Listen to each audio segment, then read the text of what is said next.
Hey all, here Luz Gonzalez, and this is Matt Goran. Matt's my friend, and he's also a financial advisor, not just a financial advisor, but a fiduciary. And do learn about what that means in a different video. But with this video, we're going to be talking about credit and credit scores and what it means, how do you build it, why should we care? So Matt, tell us what is credit? How does one build it? Before that, why do we care about credit? Sure. So credit is the idea of how much lenders trust you to pay off debts that you might incur through them. We often think about this through a mortgage, through student loans, through auto loans, these sorts of things. Mm-hmm. Is someone going to lend you money assuming that you're going to pay it back? Mm-hmm. And we often think about... What goes into that? Sure. So what really goes into that is a few things. One of those is how much money you currently have, mm-hmm. And how much property you currently have. The idea being that if you fail to pay off a debt, could somebody come after your property or your money mm-hmm. and make themselves whole by taking that from you? Mm-hmm. The other thing is your income. How much are you making every year so that even if you don't have maybe much money right now, you're mm-hmm. going to be getting a decent amount of money to pay those debts off. And the third thing is your trustworthiness, mm-hmm.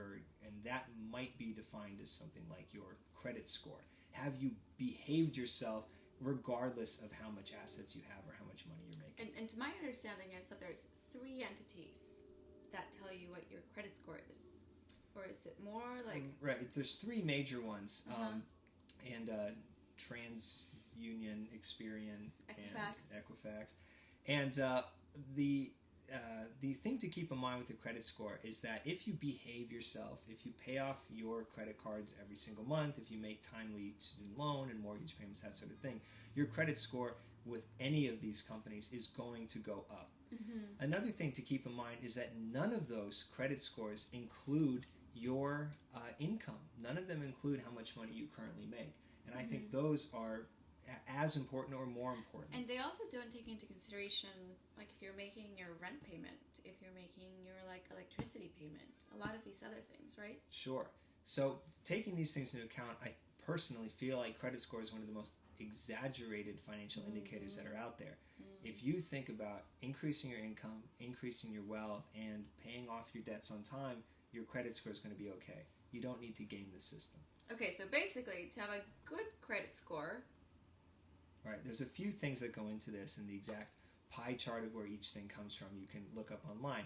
It's generally speaking, make payments every month on time to your balances. If you really want to get more complicated, there's things like how long is your average credit account? So how long have you had a credit card? Have you opened new debt accounts recently? And so on and so on.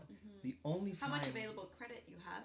Right, so things like credit limit on your credit cards. The only time that credit score really comes into account, and the only time you might even consider gaming it and say waiting to open a credit card or making sure to do certain things, is if you're thinking about getting a mortgage or a very large car loan.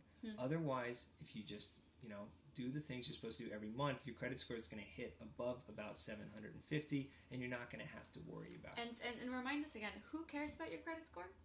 The only time credit score really comes into account, if we're talking about, say, the difference between a 750 and an 850, so really good earners, is something like a mortgage, a large car loan. That's really when it comes into account. That's when it makes a difference. Right. So other than that?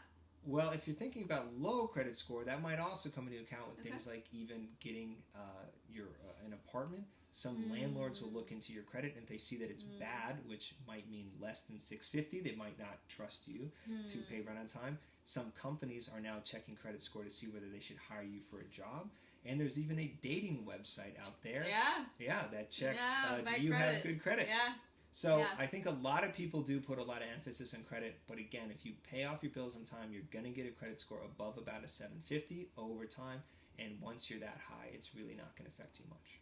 All right, so we've learned a little bit about where your credit score comes from, why it matters, and how to build it. So check out the longer video that we have about just financial empowerment and literacy, and check out our other videos on so many subjects. And you can reach me by just commenting to this video and on Facebook, and then for Matt, MJGOREN @gmail.com.